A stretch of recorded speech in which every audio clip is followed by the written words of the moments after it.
Amém, amém. Queridos, hoje eu desejo meditar com vocês num salmo que revela um momento na vida do rei Davi, onde ele reconhece que fez algo absurdo contra Deus, contra seus semelhantes. Davi, como muitos aqui, possuía experiências maravilhosas na sua caminhada com Deus. Ele tinha um relacionamento saudável com Deus, isso era inegável. Como muitos de nós, ele possui uma longa história de experiências, de respostas de oração, de crises que ele vivenciou, mas também que ele viu o cuidado e a mão de Deus em todos os momentos. O problema é que não é raro constatar que, mesmo Deus sendo tão gracioso com a gente, muitas vezes nós nos distraímos com o mundo à nossa volta, com coisas, às vezes, até lícitas, que a gente faz no nosso dia a dia e que conseguem nos roubar, nos tirar do foco, nos tirar da atenção que é devida a Deus. A gente acaba desviando o nosso olhar do Senhor e a gente passa a olhar para outras coisas. E aí, quando a gente perde o Senhor de vista, as consequências desse vacilo são invariavelmente desastrosas. Isso que eu quero ler com vocês aqui no Salmo 51. Abre a sua Bíblia ou ligue a sua Bíblia.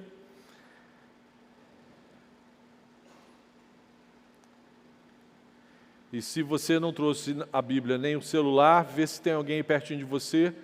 Agora, sem a opressão da pandemia, a gente pode até ficar do lado do outro para ler a Bíblia junto. Eu achava isso muito maneiro, quando você pode emprestar a sua Bíblia para outra pessoa ler contigo.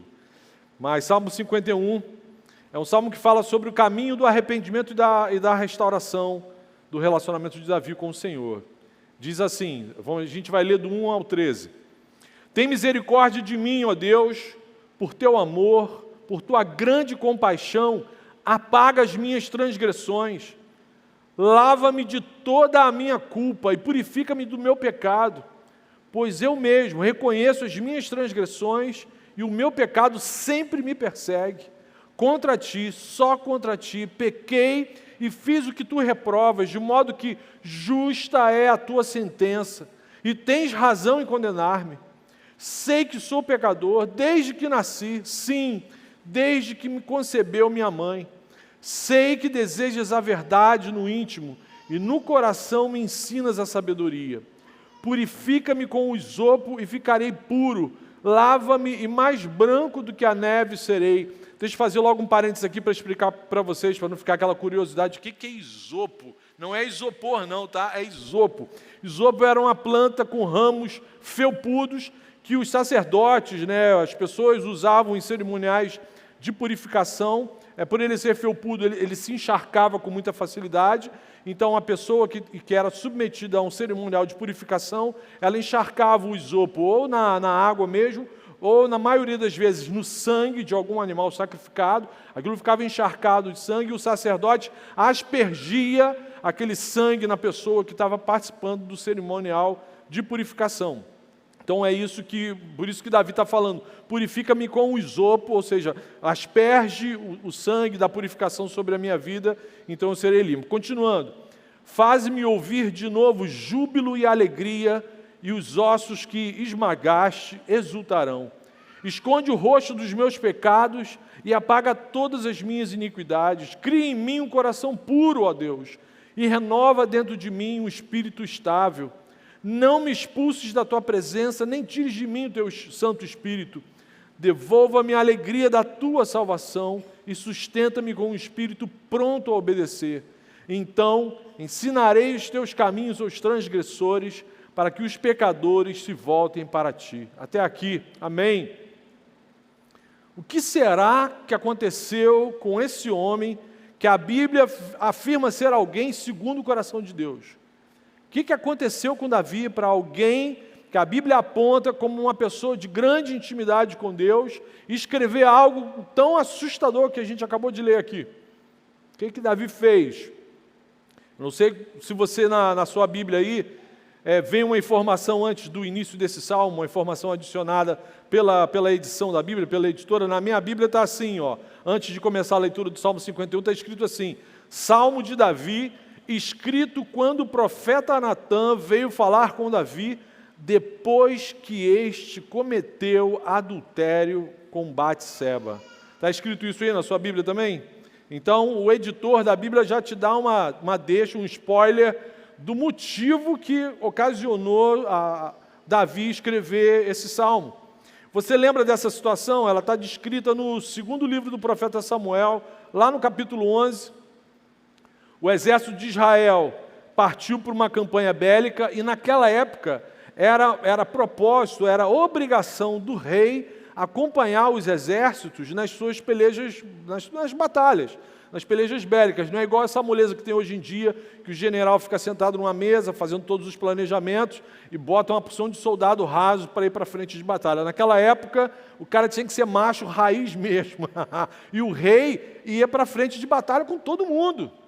A expectativa de vida de um homem naquela época era de 25 anos. Muitos aqui já estariam mortos. Estou rindo, mas é com amor, tá? Porque a parada era sinistra, os problemas eram resolvidos na base da espada. E o rei tinha que estar com o exército. E aí nesse dia, Davi não estava participando daquilo que era a obrigação dele, aquilo que diante de Deus ele teria que estar fazendo, Davi não estava fazendo. E a Bíblia, Samuel, revela com detalhes o que Davi estava fazendo. Davi estava em casa sem fazer nada, dormiu até tarde, acordou, a Bíblia revela esses detalhes, Davi acordou de tarde, levantou, deve ter maratonado alguma série até de madrugada, aí ele levantou depois do almoço, já de tarde, deu aquela olhada nas redes sociais, não, pior que ele não olhou a rede social, ele olhou outras coisas, ele foi para a varanda do palácio dele e começou a dar uma olhada lá nas circunvizinhanças, né, e viu a esposa de um dos seus oficiais se banhando, né, e aí quando a gente fala que a pessoa estava tomando banho, a gente pensa logo o quê?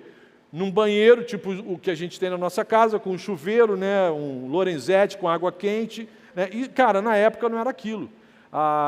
O processo de banho muitas vezes era no quintal, não era nem dentro de casa, a pessoa tinha que pegar água num poço, acumular água, e a Bíblia revela que Batseba estava justamente cumprindo um ritual, um cerimonial religioso de purificação. Ela tinha acabado de passar pelo momento de menstruação, momento de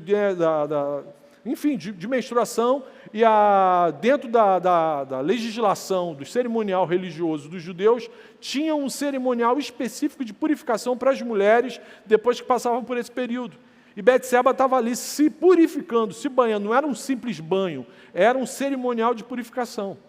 E Davi, como um rei, ou seja, inclusive um mediador do povo com o Senhor, Davi olha para Batseba, deseja Batseba, e manda que os soldados dele, os soldados ali da guarda, fossem até a casa dela e a trouxessem de forma coercitiva até a presença dele.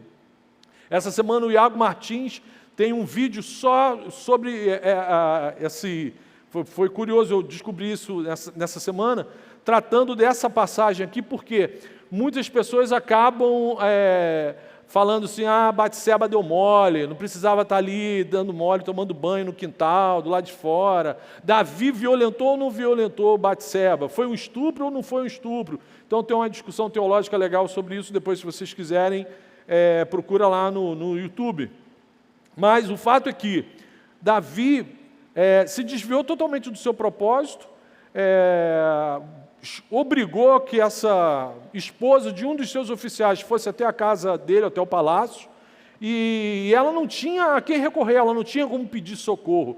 A pessoa para quem ela pediria socorro de uma violência desse tipo seria o próprio rei que estava promovendo essa violência contra ela. Ela não teve como se defender do assédio sexual, da seguida violência sexual. O que é fato, que a Bíblia fala que Davi teve uma relação sexual com essa, de forma adúltera, com a esposa de um dos seus oficiais, e parece assim, Davi parece que esqueceu de tudo de quem ele era, do relacionamento que ele tinha com Deus, né, do que ele representava para o povo de Israel naquele momento.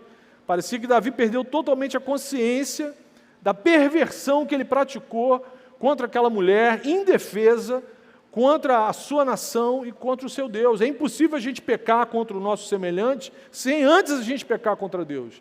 Então Davi, antes de colocar a esposa de seu oficial na sua cama para praticar sexo de forma adúltera, Davi já tinha pecado contra o Senhor. De forma, uma transgressão de forma gravíssima. E em função daquela violência sexual, a Betseba engravidou. E aí Davi foi tropeçando num pecado atrás do outro, para esconder aquela questão, a gravidez, para esconder a gravidez, ele faz toda uma manobra logística para que Urias fosse colocado na linha de frente, no local mais perigoso da batalha, do conflito bélico. Urias vem a falecer em combate, e aí nesse momento da história, o homem segundo o coração de Deus parecia ter se transformado no homem segundo o coração de Nero, de Stalin, de Hitler. Não tinha mais nada da imagem e semelhança de Deus na vida de Davi. Um pecado foi chamando o outro pecado. Davi, de forma terrível, não só adulterou, mas ele praticou sexo com uma mulher de forma violenta, coercitiva, engravidou essa pessoa contra a vontade dela, confabulou para que o marido dela fosse assassinado. Davi cometeu um pecado gravíssimo contra Deus, contra o povo, contra essa família. E aí, quando Davi está lá no palácio dele, passou a viver sem menor constrangimento, dormindo de boa, sem a menor crise. E aí Deus mandou, por isso que tem esse texto aí antes da leitura do Salmo, Deus mandou o profeta Natã ir lá falar com Davi sobre o que tinha acontecido. E aí quando Davi ouve Natã falando, contando toda uma história, uma ilustração, Davi reconhece o que ele tinha feito, e aí entra num profundo desespero, ele cai de joelho, absolutamente desesperado, porque ele toma consciência da transgressão terrível que ele fez, e justamente por causa do conhecimento dele com o Senhor, do relacionamento que ele tinha com o Senhor, ele ficou imaginando, o Senhor nunca mais vai querer falar comigo. Eu vou perder a presença de Deus na minha vida. A alegria da salvação, a alegria de andar com o meu Deus vai desaparecer da minha vida. E aí Davi entra em profundo desespero, e aí ele escreve o Salmo 51, que é o que a gente acabou de ler. O Salmo 51 é o desdobramento desse reconhecimento, dessa loucura que Davi cometeu, e do arrependimento dele, do pedido de perdão diante do Senhor. Davi ficou literalmente desesperado com a possibilidade de Deus nunca mais olhar para ele. E aí Davi inicia esse salmo clamando pela misericórdia, pela compaixão, pelo perdão de Deus. Olha, ele já começa pedindo, Senhor, lava-me de toda a minha culpa. Ele não cria desculpa. Ele não dá nenhuma, eu fiz isso, mas porque ela estava dando mole. Não, lava-me de toda a minha culpa, purifica-me de todo o meu pecado. Ele assume que ele estava sujo, que ele estava podre, purifica-me de todo o meu pecado, pois eu mesmo reconheço as minhas transgressões e o meu pecado sempre me persegue. Contra ti, somente contra ti pequei e fiz coisas que tu reprovas. Sim, eu sei que sou pecador desde que nasci. Então, qual é a primeira lição que a gente pode tirar aqui dessa experiência terrível de alguém crente no Senhor, alguém que tem um testemunho até aqui maravilhoso, de relacionamento com Deus maravilhoso? Qual é a primeira lição que a gente pode tirar daqui? Experiências de ontem não nos vacinam contra as tentações de hoje. Experiências que você teve ontem com o Senhor, hoje de manhã com o Senhor, não te vacina para as tentações que vão te assolar até o final do dia de hoje. A Bíblia nos mostra que mesmo depois de muitas experiências marcantes com Deus, Davi se descuidou das tentações que nos assaltam todos os dias. Então guarde isso, experiências de ontem não nos vacinam contra as tentações de hoje. Sempre que a gente perde o nosso Senhor de vista, infelizmente a gente acaba promovendo coisas terríveis contra o nosso Senhor e contra as pessoas que estão perto da gente. Anos depois desse acontecimento, Jesus afirmou algo que deveria ser óbvio para todas as pessoas que buscam um relacionamento com Deus, mas a gente tem descoberto na nossa caminhada aqui com o Senhor que aquilo que às vezes a gente julga como óbvio, não é óbvio para a maioria das pessoas. E aí Jesus fala algo lá em Lucas 9, que deveria ser óbvio, Jesus não deveria nem ter falado isso para as pessoas que estavam andando com ele, mas olha o que Jesus fala. Jesus dizia a todos: se alguém quiser andar comigo, se alguém quiser ter relacionamento comigo, negue-se a si mesmo, tome diariamente a sua cruz e me obedeça. Então, assim, para a gente não perder Jesus de vista, para a gente não cair nas nossas tentações, cara, a gente não pode dar vazão para todos os desejos do nosso coração. É isso que Jesus está falando. Você quer andar comigo? Você vai ter que negar uma porção de coisa aí maluca do seu coração. Você vai ter que todo dia, diariamente, tomar a sua cruz, ou seja, condenar seus desejos desprovidos da glória de Deus, a pena de morte, e me obedecer todo dia, todo dia. Pô, Jesus, mas isso é quase uma opressão. Não, isso é para o seu bem. Para Jesus isso não muda nada. Isso é para o nosso bem, isso é para a nossa proteção. Isso é para impedir que o nosso coração promova coisas absurdas como Davi promoveu. E meus irmãos, se Davi, o homem segundo o coração de Deus, fez isso aqui, eu e você corremos o risco de fazer coisas semelhantes, iguais ou piores. Isso que é assustador. A gente precisa tomar esse tipo de consciência, que andar com o Senhor está conectado a essa ordem que Jesus dá aqui. Negue-se a si mesmo. Você tem que dizer não para aquilo que o Espírito já falou no seu coração, aquilo que você não deve olhar, aquilo que você não deve clicar de novo, aquilo que você não deve conversar, assuntos, risinhos, piadinhas, coisas que você sabe que não vão produzir nenhum tipo de alegria no coração de Deus. E lembra disso, é impossível a gente pecar contra o nosso semelhante sem antes a gente pecar contra o Senhor. Mas a segunda lição que Davi aprendeu com o Senhor é maravilhosa. A segunda lição que Davi aprendeu dentro de toda essa desgraça, dessa calamidade que a Bíblia fala para a gente, é maravilhosa. Se você é a ovelha, o amor do bom pastor te salva do atoleiro das tuas transgressões. Se você é a ovelha de Deus, se você é a ovelha do Senhor, o amor do bom pastor te salva do atoleiro das transgressões. Deus não perdeu a sua ovelha de vista. Davi perdeu Deus de vista. Davi não olhou mais para o seu Senhor e passou a olhar para uma outra senhora que não era nem dele. Mas Deus não perdeu Davi de vista. O amor do bom pastor cobre multidão de pecados. Isso é maravilhoso, galera. Se você é ovelha do Senhor, mesmo que você fique em algum momento atolado em suas próprias perdições, o Senhor não te abandona. Aleluia, aleluia. O Senhor não desiste dos seus. Com certeza Ele não passa a mão na cabeça da gente. Não é isso que a Bíblia diz para a gente. O que o homem plantar é o que ele vai colher, porque de Deus não se zomba. Davi teve seus pecados perdoados, mas Deus não o livrou de nenhuma consequência. Nunca mais o ministério de Davi foi a mesma coisa que o acompanhou antes desse fato. Depois disso, Davi foi considerado o pior pai da Bíblia. A família de Davi, a educação dos seus filhos, tudo caiu em desgraça. O pecado dele respingou em toda a sua família. Então, assim, Deus não livrou Davi das consequências, Deus o perdoou. Mas um Deus santo, santo, santo não faz cafuné na cabeça de pecador. Mas o bom pastor também não impede que a sua graça nos socorra. E isso é maravilhoso, essa lição é maravilhosa. Em sua graça ele disciplina o filho que ama. Deus não virou as costas para Davi, Deus não abandonou Davi. Você fez isso? Agora vai para o inferno, não quero mais saber de você. Deus não fez isso com Davi.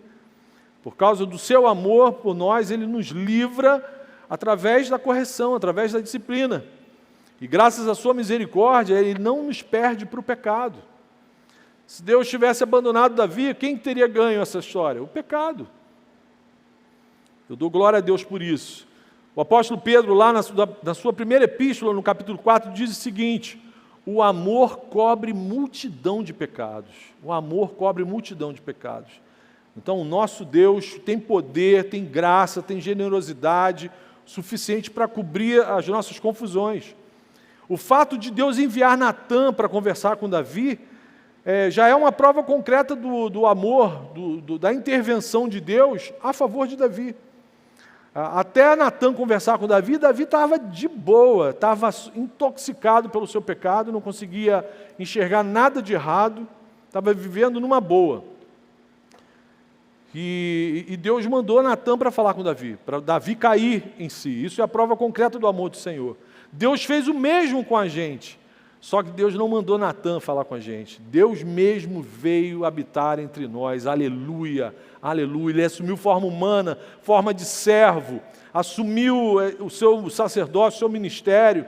Jesus é o amor concreto de Deus na nossa direção. Jesus veio tirar a gente do nosso atoleiro. A gente vivia sujo na lama, sem ter crise com isso. E aí Jesus vem, o Emanuel, Deus conosco. De fato, Ele revela, Ele traz luz, Ele revela o nosso estado, as nossas confusões, mas Ele também nos salva das nossas transgressões. Isso é maravilhoso, isso é maravilhoso. Jesus é o nosso isopo. Jesus é aquele que Deus pega, encharca no sangue do Cordeiro de Deus e asperge esse sangue sobre a vida da gente, nos purificando de todo pecado. Aleluia, aleluia.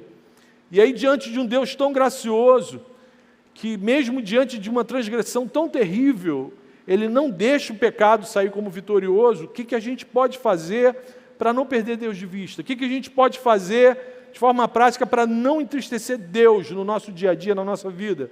O que eu e você podemos fazer para não corrermos o risco de perdermos a alegria da salvação? Primeira aplicação, primeira atitude prática.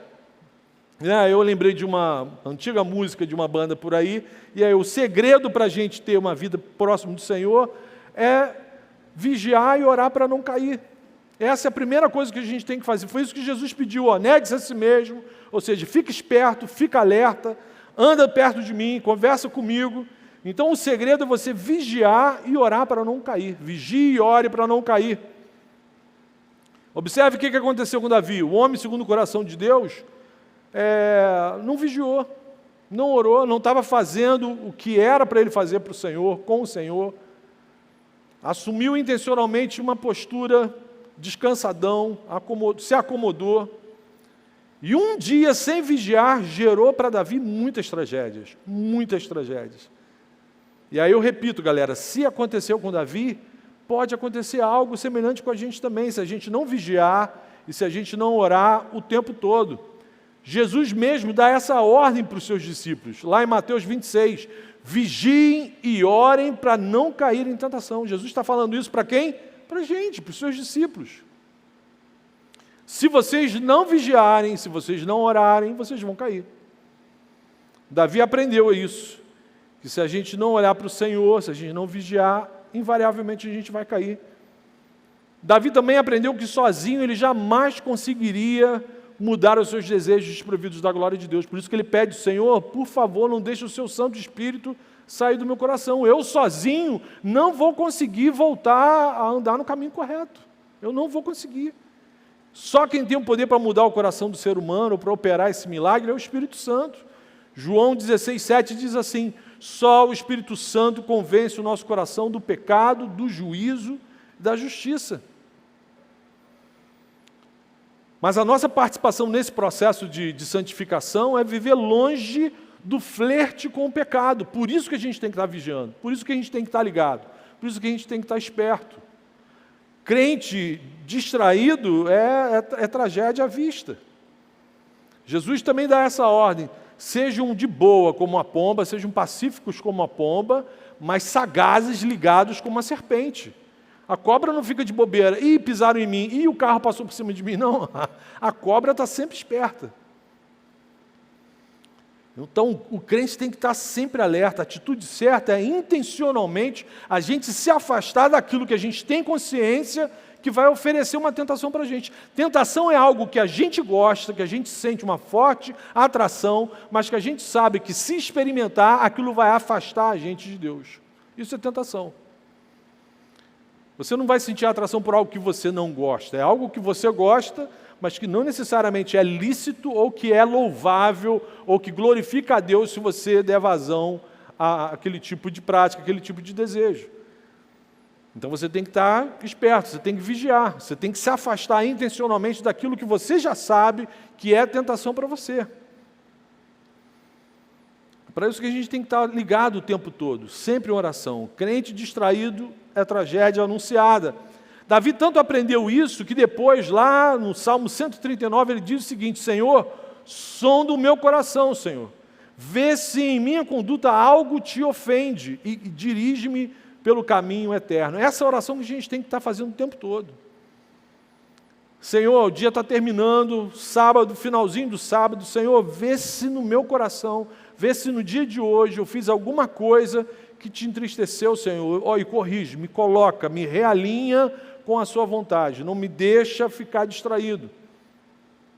Muitas vezes Jesus vai sondar o nosso coração e nos advertir através da leitura da Bíblia. Você em casa, lendo a sua Bíblia, Jesus vai falar com você: lembra daquela parada que você fez ontem?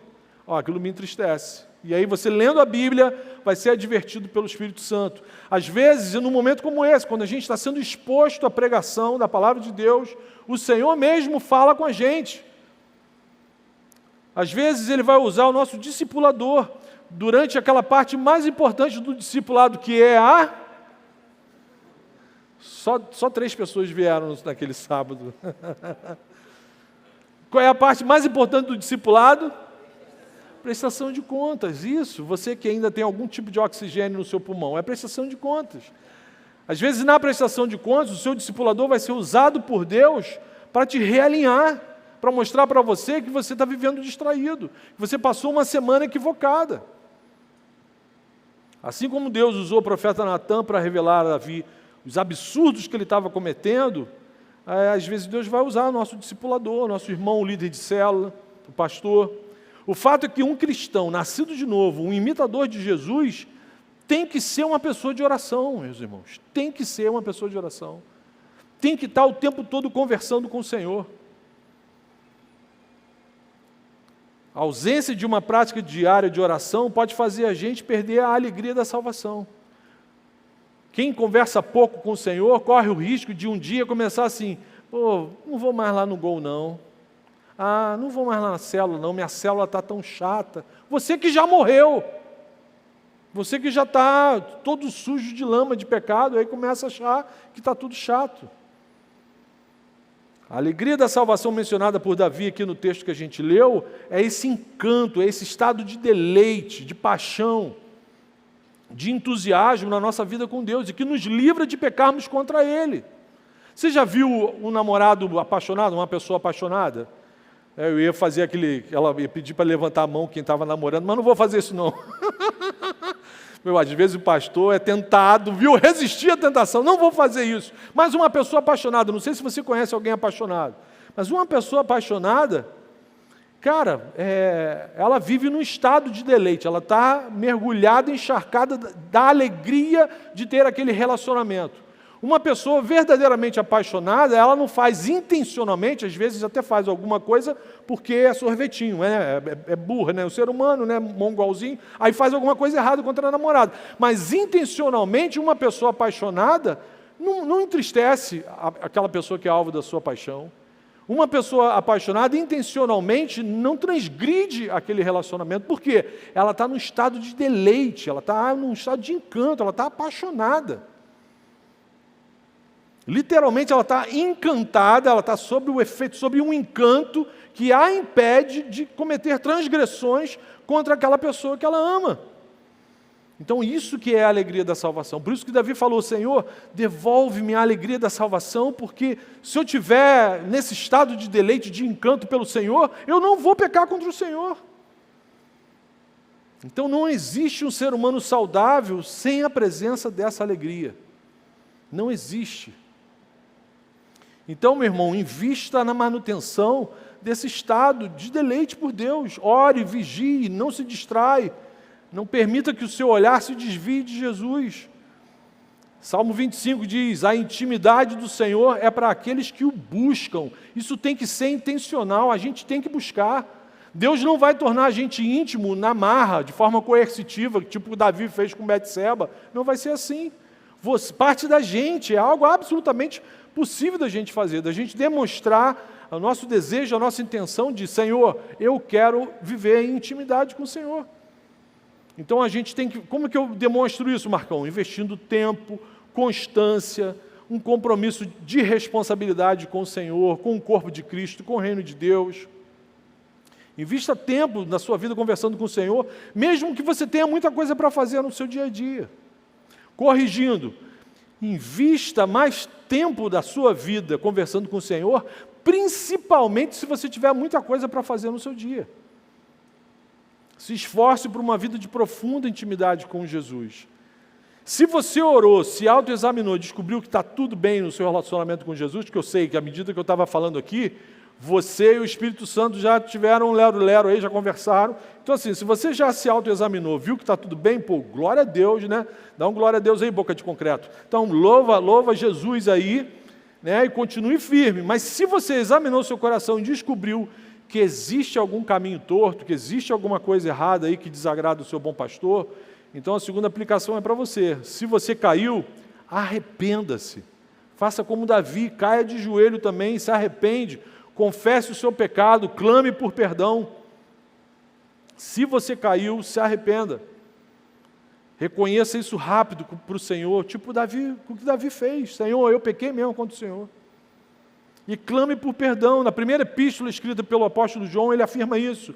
Se confessarmos os nossos pecados para Jesus, Ele é fiel e justo para perdoar os nossos pecados e nos purificar de toda injustiça.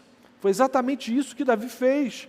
Assim que ele reconheceu o seu pecado, ele se arrependeu e escreveu o Salmo 51, que é uma oração. Senhor, tem misericórdia de mim, ó Deus.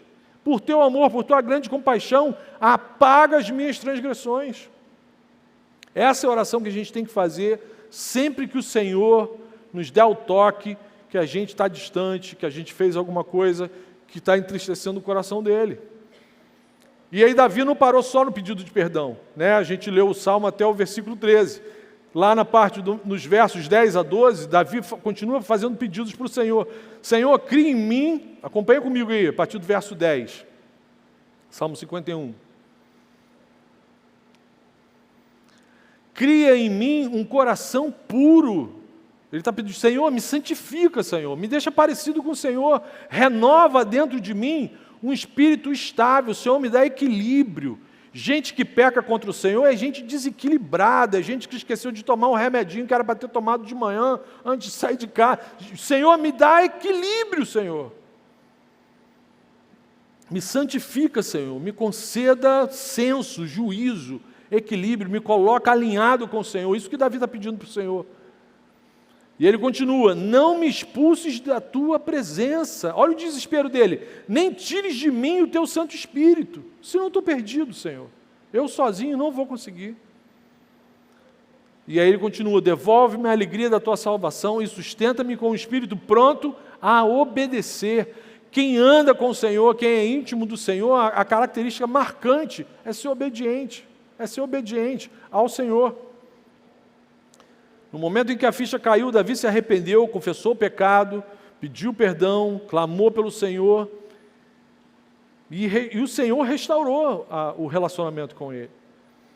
Por isso, quando o Espírito Santo te avisar que você caiu, reconheça logo a sua culpa.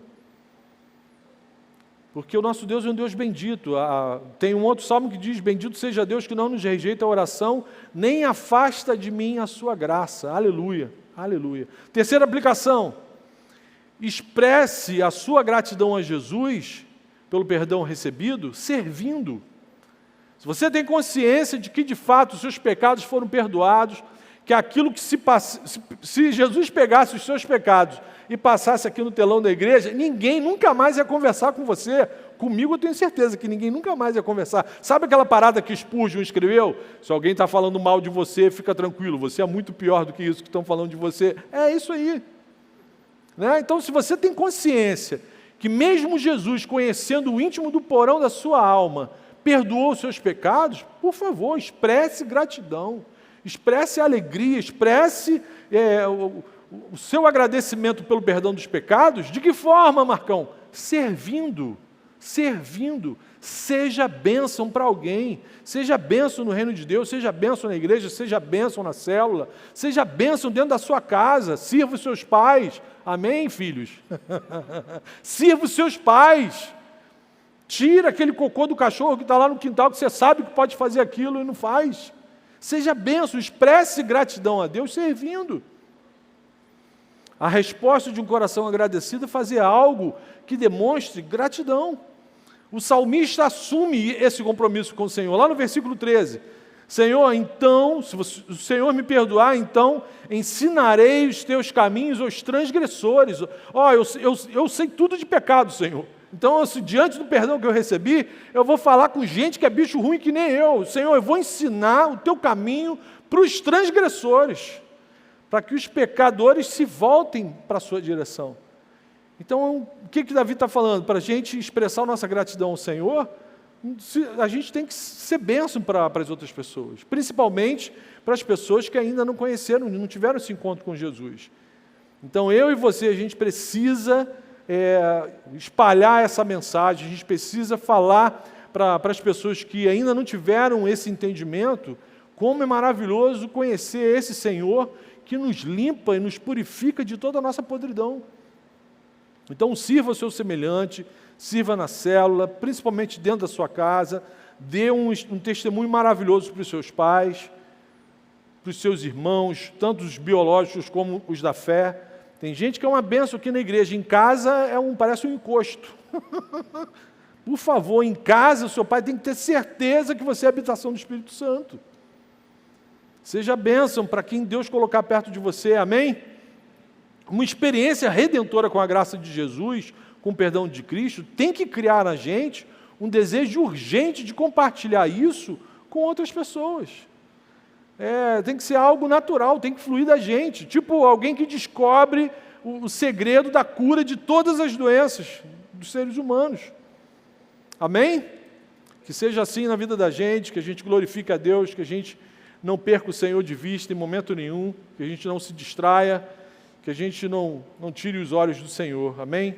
Vamos falar com Ele? Feche os seus olhos.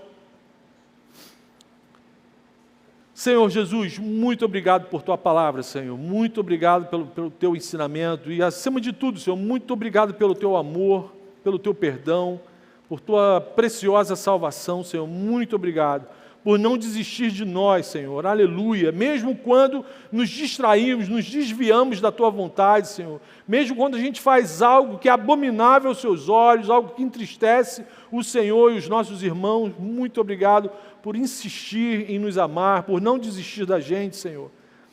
E eu te peço, Pai, renova o nosso amor pelo Senhor, renova o nosso amor por Jesus, renova o nosso encanto, Senhor, nosso estado de deleite, de paixão por Jesus, Pai. Por favor, incendeia a gente, aqueles que estão desanimados, aqueles que estão apáticos, Senhor, incendeia, Senhor. Restaura a alegria da salvação no coração dessa galera, Senhor. Enche-nos com o Teu Espírito Santo, Senhor. Conceda-nos os dons do Teu Espírito, Senhor. Que sejamos usados pelo Senhor na nossa célula, aqui na igreja, na faculdade, no trabalho. Por favor, Senhor. A gente quer expressar a nossa gratidão, a nossa alegria, Senhor, sendo bênção para as outras pessoas. E, Senhor, não nos deixe cair em tentação. Livra-nos do mal, pois Teu é o reino, o poder e a glória para sempre, Senhor. Amém. Amém.